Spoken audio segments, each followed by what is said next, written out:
Reaksi anak-anak Ruben Onsu usai tahu ayahnya mualaf ternyata di luar dugaan. Onyo mau bilang sama BXB, Onyo kecewa sama BXB.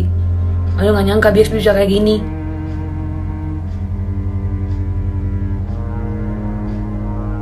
Apa yang kalian bilang itu gak benar. Ayo udah cepet kayak nggak mau lihat nggak apa-apa yuk. Gak mau kalau mau mobil itu gak mau. Ya udah nggak mau kan? Masih hidup di dalam Kristus, yang masih beriman kepada Kristus sebagai Tuhan dan Juru Selamat pribadi kita masing-masing, marilah tetap berpegang kuat kepada imanmu, dan janganlah sampai kamu menjadi salah seorang tokoh Alkitab, salah seorang murid Yesus yang dimana dia melakukan suatu pengkhianatan terhadap Kristus, meninggalkan Kristus demi kepentingan pribadinya. Ya, syahadat paling agungnya amal, bahkan kunci diterimanya semua amal baik adalah syahadat, orang masuk Islam. Maka di saat ada orang berprasangka buruk, kami kembalikan pada diri kami sendiri.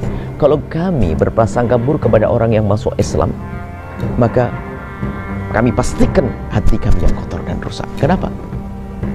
Semestinya kita bergembira, mestinya kami bergembira di saat mendengar berita ada orang masuk Islam, mendapatkan hidayah dari Allah. Mestinya kita bergembira. Maka di saat kami tidak bergembira, apalagi kami berprasangka buruk, tentu karena kekotoran hati kami atau karena keroposnya iman di dalam hati. Kekotoran hati kami mungkin karena ada kedengkian antara kami dengan dia, dengan orang tersebut. Kedengkian atau kebencian yang tersembunyi, atau karena keroposnya iman di dalam hati kita. Karena seorang yang beriman pasti akan bergembira dengan orang yang masuk Islam. Adapun masalah niatnya orang masuk Islam bukan urusan saya, bukan urusan Anda, antara dia dengan Allah Subhanahu wa taala. Bahkan kalau seandainya ada orang melakukan sholat dengan niat jelek atau melakukan umrah dengan niat jelek, itu bukan urusan Anda.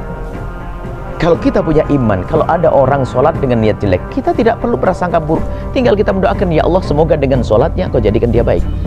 Bahkan mungkin ada orang masuk Islam dengan niat jelek, kita pun tidak perlu prasangka buruk.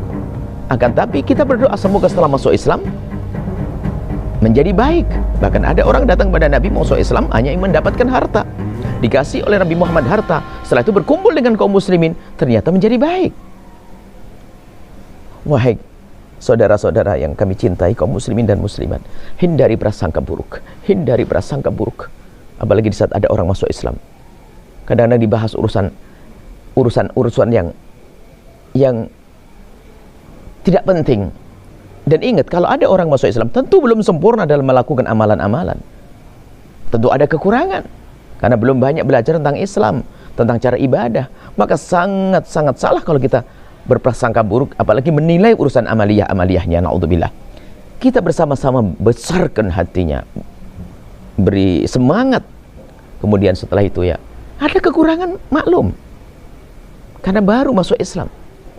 Akan tapi betul membuat sedih di saat ada komentar-komentar yang tidak baik dari orang yang mengaku dirinya umat Islam. Dan Betran Peto bicara begini. Kabar mualafnya Ruben Onsu sontak membuat masyarakat syok. Keputusannya pindah agama tersebut telah matang ia ambil setelah mengalami perjalanan spiritual yang dalam. Tepat di hari Lebaran kemarin, Ruben Onsu mengumumkan dirinya menjadi mualaf dan disambut baik oleh banyak orang. Dipandu oleh suami Kartika Putri Habib Utsman bin Yahya, Ruben Onsu lancar membaca 2 kalimat syahadat. Saat ini ia tengah menekuni belajar Islam dari Habib Utsman bin Yahya.